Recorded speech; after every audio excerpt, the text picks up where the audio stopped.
We are back, and we are joined once again by Marco Fonseca, instructor in Latin American and International Studies at the York University Glendon campus. Marco, thank you so much for coming back on the show.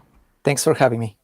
And you're back to talk about some good news, which is always welcome here when we're covering politics from the left. Last time we spoke with a lot of optimism after the center-left candidate Bernardo Arévalo, whose party is the Semilla party, came in second place, surprisingly so, in the first round against Torres, and who was the right-wing candidate, and that was in June.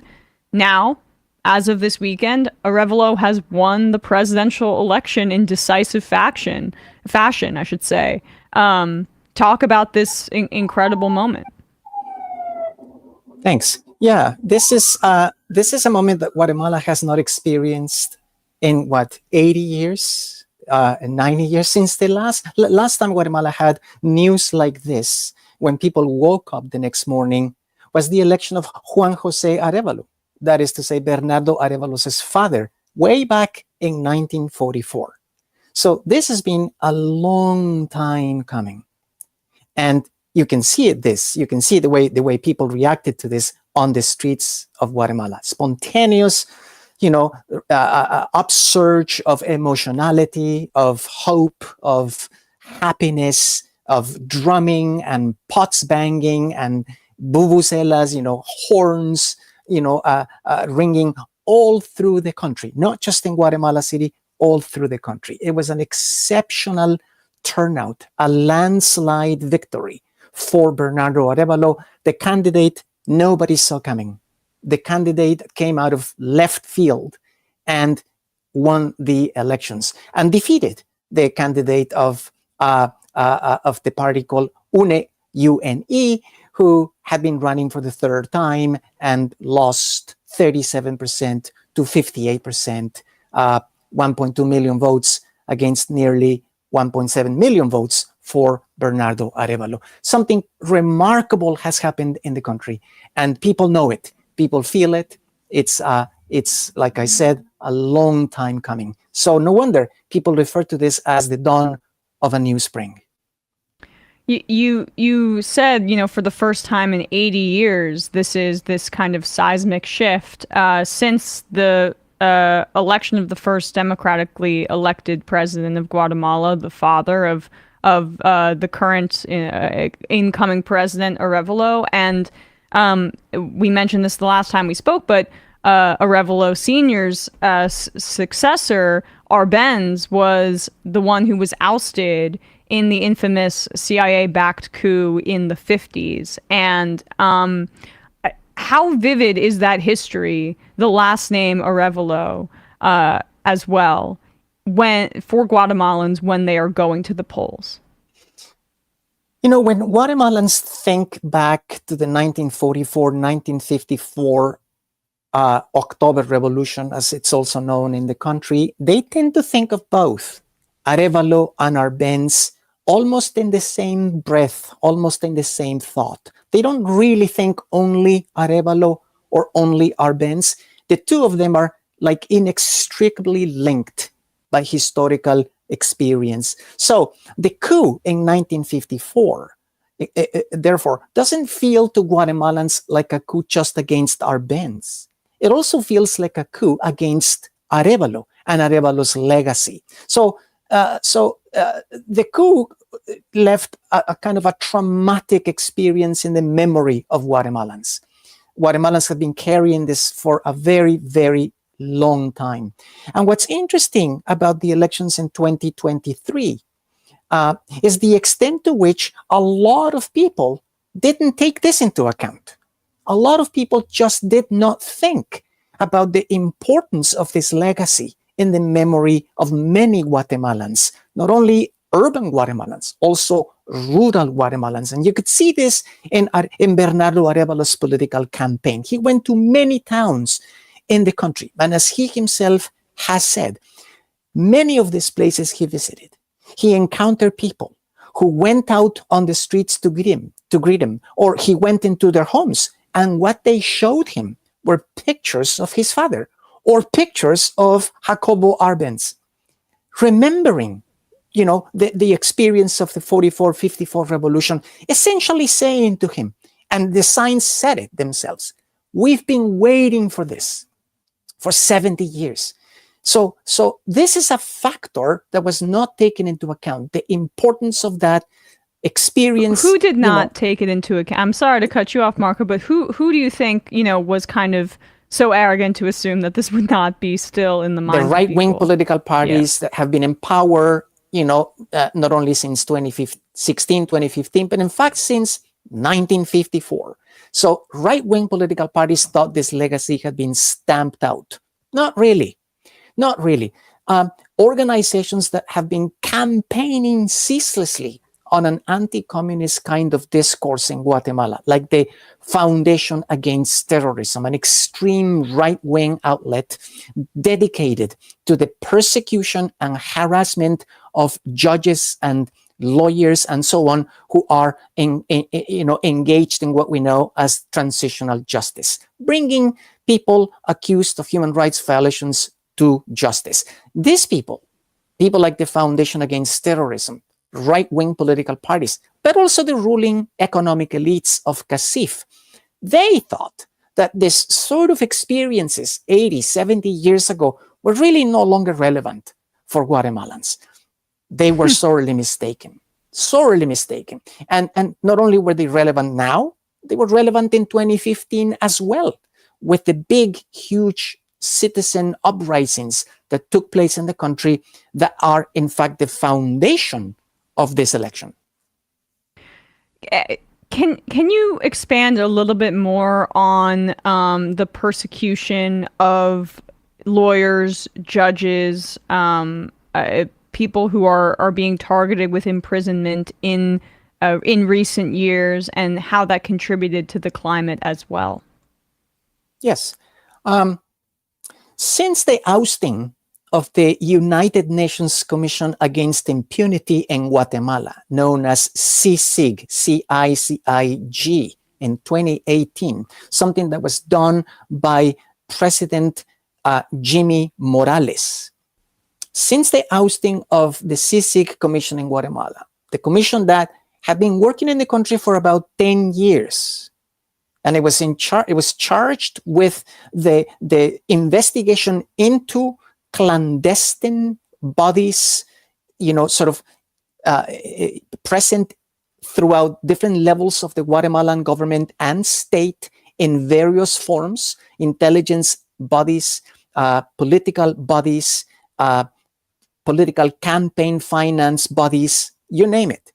The CICI Commission was investigating this sort of things. They published earth-shaking reports in 2015, essentially revealing the links between political campaign and Guatemalan economic elites, the economic elites of CICI. That's the most important corporate group in Guatemala. And together with CICIG, you then had also a number of very important people in Guatemala, like the chief of the public ministry at the time, Telma Aldana, for example.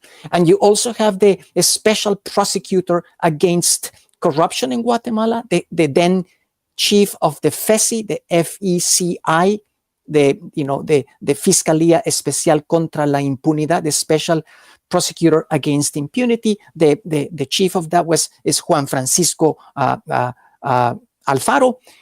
You had people like Aldana, Alfaro, and then you have other prosecutors working with FECI, prosecutors in the city of Quetzaltenango, for example, like Virginia La Parra, who is right now languishing in jail. And together with them, you also had a number of incredibly courageous, judges in Guatemala who were presiding over some of the trials brought before them by the special prosecutors of FECI under Juan Francisco Alfaro. Judges, very important, like Judge Galvez, for example, judges that are now, in exile. About 20 lawyers and judges and special prosecutors, including Telma Aldana, Juan Francisco Alfaro, Judge Galvez, and so on. They're all now in exile in Washington and other places. And the reason for that is because since the arrival into the public ministry of the current chief of the public ministry, Consuelo Porras, which was appointed by Jimmy Morales and then confirmed again for a second term in 2018 by President Giammattei, Consuelo Porras has essentially been wielding the power of the public ministry against those people dedicated to the prosecution of corruption. And among those people among the people that are being prosecuted are people like Alejandro Sinibaldi, people that are highly corrupt, identified with the public finance of both the FSN Nación Party of Jimmy Morales and the Vamos Party of President Giammattei, the outgoing president right now. So the prosecution of all these people has resulted in the essentially the exile of lawyers and judges and prosecutors and so on. That was going to be my next question about Giammattei, the current president, or now outgoing. I mean, what was his role? My understanding is that his approval ratings have been horrible because of crime, cost of living increases, and difficulties that people are feeling in their material lives. How did his tenure as president fit into, obviously, the targeting of his political opponents and just the economic and general situation, the climate that led to Arévalo winning in decisive fashion? I think Giammattei started off in a kind of a dismal way. If we go back to the beginning of his tenure in 2020, we're talking about pandemic times. This is the middle of the pandemic in Guatemala. And one of the most infamous things Giammattei did, which pretty much set the tone of his presidency for the remainder of his period. Essentially, he told Guatemalans, listen, people, the pandemic, it's a serious problem. It's true. But the fact of the matter is, he said, is that it's pretty much everyone for himself. So you want to not get sick? That's up to you. I mean, and so for the longest of times, he refused to effectively implement a nationwide policy of fighting the pandemic with all of the instruments, that were available to a rather impoverished state to do it. So the toll of the pandemic in the country was dismal. The consequences were incredible. The collapse of the healthcare system was obvious for everyone to see. It could not cope with the number of people who ended up getting sick and ended up dying. And we're talking about the healthcare system, the very system which was set up in the country by Juan José Arévalo in the 1940s. So it's very important how all of this plays into 2023. So Alejandro Giammattei begins terribly with his mishandling of the pandemic. And then from then on, he goes on to implement a number of policies. His signature policy, perhaps, was his fighting against hunger, extreme hunger in the country. He poured millions of dollars into the fighting of hunger, which in Guatemala, under Giammattei and Morales and previous governments, effectively means handing out bags of food. Handing out bags of food to poor people. I mean, what can you do with a fish or two? I mean, you eat it and then that's it. The poverty doesn't go away. So his signature program was the fight against extreme hunger and malnutrition. This, it turns out, and we had a report in a local newspaper in Guatemala called Plaza Pública, which effectively revealed that not only did Giammattei failed in his signature policy, which is to eliminate extreme hunger in the country by about 7 percentage points, using the baseline when he came to office as the baseline. He failed entirely. Malnutrition levels in the country are, as we speak, on the rise. Right, on the rise. So just during his tenure, apparently, the number of people under extreme conditions of hunger has risen by 16,000 and growing. So his signature developmental policy was a complete failure.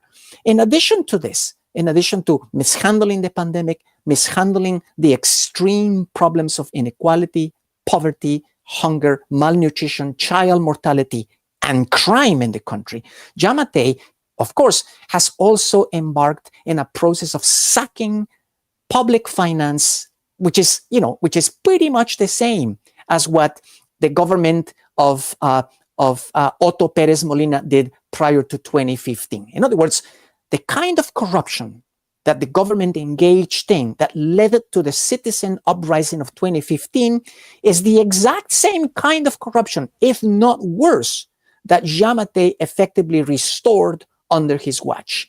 So that it has been said, it has been argued, just to give you 4 examples, it has been argued that his most important political protege, a young man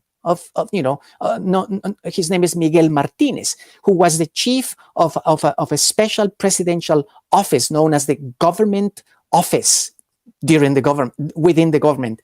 This guy is claimed to have amassed a fortune reaching the incredible proportion of 2,000 million euros.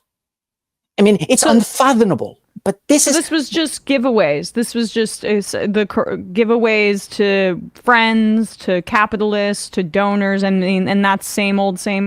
They have their ways. They have their ways. And one of the ways in which they do it is either they finance construction projects which are effectively overpriced, underbuilt, horrifically delivered, and then, of course, a lot of money siphoned out through what is effectively the piggy bank of corruption in Guatemala, the Ministry of Infrastructure, Communications, and Development. So they do this. And a lot of these contractors are friends of politicians, friends of the president, friends of Miguel Martinez. So they have their ways of allocating, I'm talking about thousands of millions of dollars in construction projects which are bogus, overpriced, underdelivered, terrible construction projects.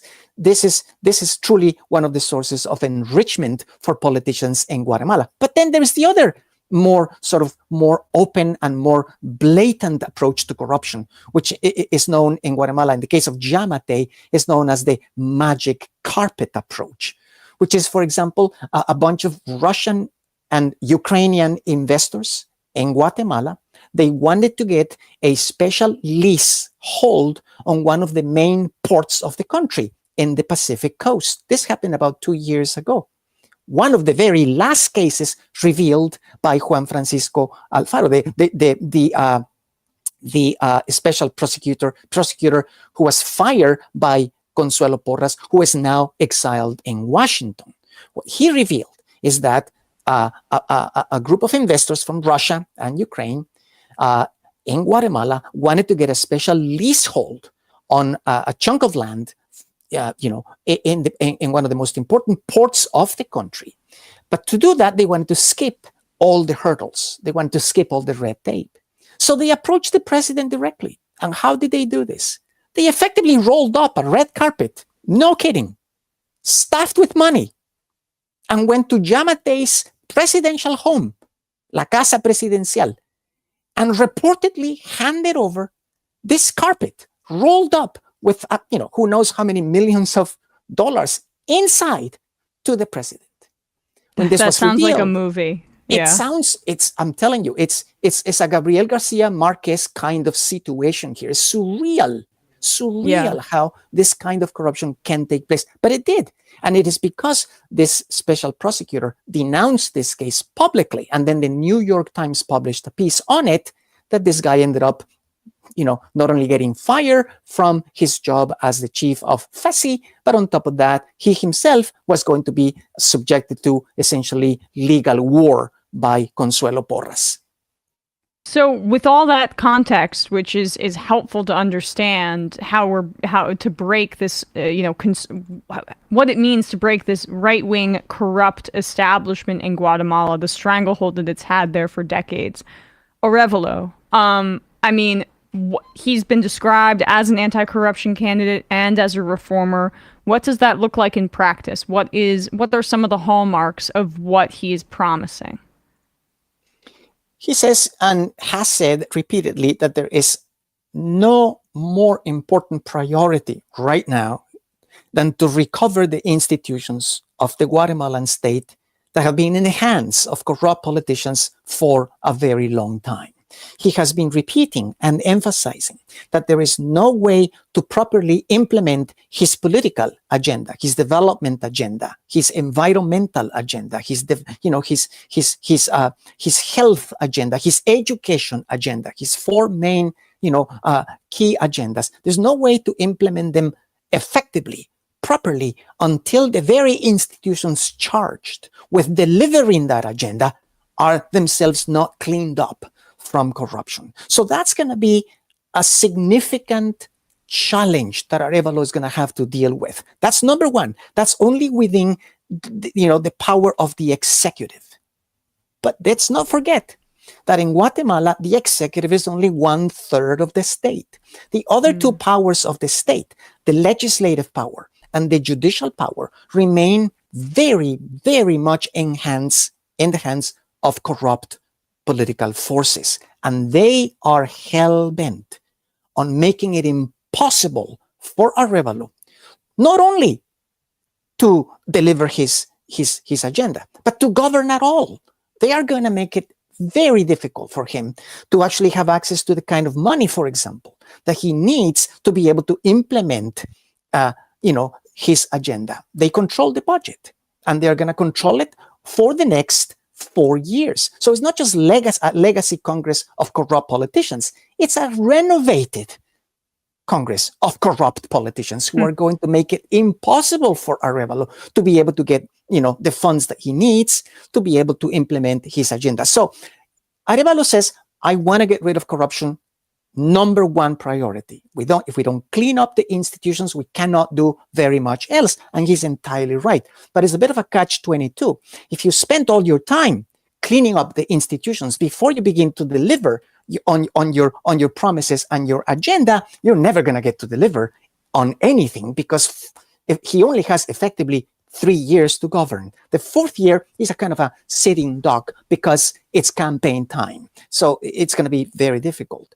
On the other hand, right, if he doesn't tackle corruption, he is also not going to be able to deliver on his promises and on his agenda. He's really caught up between a rock and a hard place.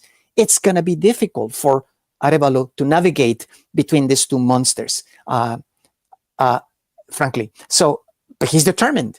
He's determined. And my own personal take on this is that for Arévalo to be able to deliver on his promises, deliver on the program of government he was elected on, deliver on his high-flying anti-corruption rhetoric, which I buy and I love, and I'm entirely for it, is going to be to mobilize the streets. It's going to be to mobilize the people. It's going to be to mobilize La Plaza, the square. That's it.